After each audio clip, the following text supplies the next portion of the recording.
Welcome to RM biology. অত্যন্ত একটা গুরুত্বপূর্ণ ভিডিওতে তোমাদের স্বাগত।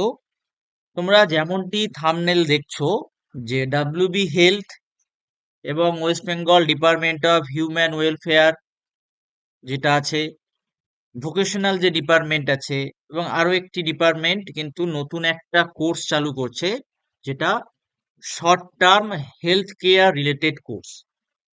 সমস্ত কিছু ডিটেলস এই ভিডিওতে জানতে পারবে। একদম প্রথম ইউটিউবে আসছে, ইউটিউবে কোনো চ্যানেলেই এই সম্পর্কিত কোনো ভিডিও নেই। এই ভিডিওটি শেষ পর্যন্ত দেখো। কবে থেকে আবেদন করা যাবে, কোথায় আবেদন করতে হবে, কত সিট আছে বা কোনো ফিজ আছে কিনা, সব জানতে পারবে। সব কিছুই বলে দেব। তাই ভিডিওটি অবশ্যই অবশ্যই শেষ পর্যন্ত দেখো, যারা হেলথ কেয়ারের শর্ট টার্ম কোর্স করতে চাইছো বা health care related short term course করতে চাইছো ডাব্লিউবি হেলথের আন্ডারে। তো চলো শুরু করা যাক। দেখো, যেমনটি তোমরা থাম্বনেল দেখলে যে একটা নতুন কোর্সের কথা আমি বললাম। তো 10 তারিখে ডাব্লিউবি হেলথের অফিসিয়াল ওয়েবসাইটে এই পার্টিকুলার নোটিফিকেশনটা কিন্তু প্রকাশ হয়েছে। কি বলা হচ্ছে? West Bengal state council for technical and vocational education and skill development under the Department of Technical Education, Training and Skill Development and Department of Health and Family Welfare, Government of West Bengal have jointly designed 15 number of healthcare related short-term course. In order to roll out these courses, a notification ভাইটস memo number একটা দেয়া আছে, যেটা 2023-এর 5ই December annexure B দিয়ে প্রকাশ করা হয়েছিল।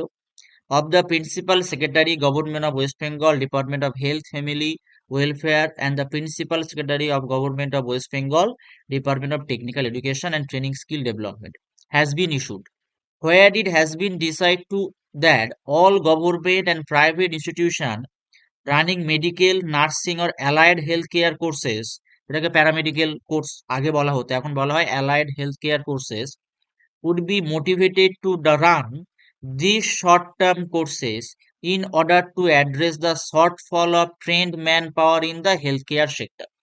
অর্থাৎ কিছু লোক নিয়োগ করা হবে বা স্টুডেন্ট তোমরা শিখতে পারবে সেখানে, একদম প্র্যাকটিক্যাল বেসড জব, যেমনটা প্যারামেডিক্যালে আগে তোমরা জানতে হয়। তো কিছু শর্ট হয়েছে, মানে লোকজন কম পড়েছে, তাই কিন্তু এই প্রক্রিয়াটা শুরু করার কথা আলোচনা করা হয়েছে। কি বলা হচ্ছে?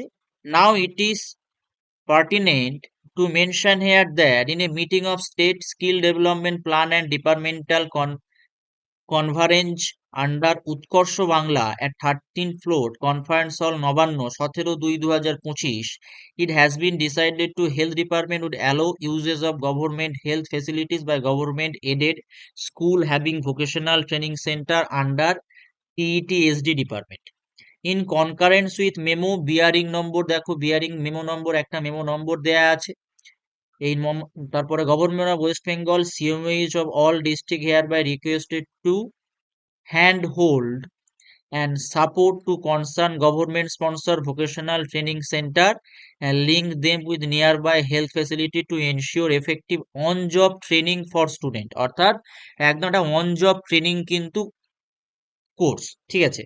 এবার দেখো যে norm to be followed allocation of health facilities for training purpose. কি বলা হচ্ছে? দুটো পার্ট আছে। Maximum number of student intake by any state government health facility at any point of time, specially where critical units are involved will be as below. যেখানে critical care আছে সেখানে কি বলা হচ্ছে? সেখানে বলা হচ্ছে, দেখো, hospital with bed capacity 30 to 60 number 10টা student, hospital with bed capacity 61 থেকে 100 হলে 20টা, 101 থেকে 250 হলে 30 জন স্টুডেন্ট, 251 থেকে 500 হলে 50 জন, 501 থেকে 750 হলে 70 জন, 750-এর বেশি হলে 80 জন স্টুডেন্টকে অ্যালাউ করা হবে। এবার বলে দেয়া হচ্ছে, however not more than 5 student per patient are to be allowed at a time. মানে 5 জনের, not more than 5 student per patient allow করা যাবে না, 5 জনের বেশি স্টুডেন্ট অ্যালাউ হবে না। For cardiac care related courses, সেখানে এটা হচ্ছে তোমার ক্রিটিক্যাল কেয়ার, এটা হচ্ছে কার্ডিয়াক কেয়ার। যে সমস্ত হসপিটালে সিসিইউ, এইচসিসিইউ, এইচডিইউ আছে এবং 12টা বেড আছে, 4টে স্টুডেন্ট, 18টা বেড থাকলে 6টা, 24টা থাকলে 8। Not more than 2 student per patient are to be followed বা অ্যালাউ অ্যাট এ টাইম। এবার তার নিচে দেখো কি বলা হচ্ছে, আর একটা নোটিফিকেশন আছে, সেই নোটিফিকেশনে একটু আনক্লিয়ার নোটিফিকেশনটা, এই পিডিএফটাই কিন্তু দেয়া হয়েছে ডাব্লিউবি হেলথের ওয়েবসাইটে, তোমরা নিজেরাও ডাউনলোড করে দেখে নিতে পারো। Kindly refer to discussion held during meeting 13/10/2023 on the above referred subject. Now with the approval of competent authority, it has been decided to 15 short-term healthcare courses will be rolled out across the state in the first phase to address the issue non-availability of the trained manpower in healthcare sector. Detail of the course attached in Annexure 1.